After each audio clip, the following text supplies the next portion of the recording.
बुद्धं शरणं गच्छामि धम्मं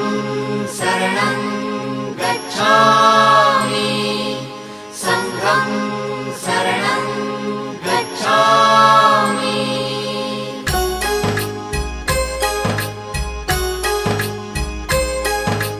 बुद्धं शरणं गच्छामि धम्मं शरणं गच्छामि संघं शरणं गच्छामि।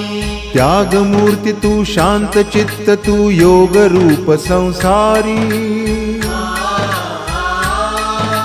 दया प्रेम अन मानवतेचे प्रतीक तुझी ईश्वरी सिद्ध मूर्ती सिद्धार्थ गौतम सकलांचा स्वामी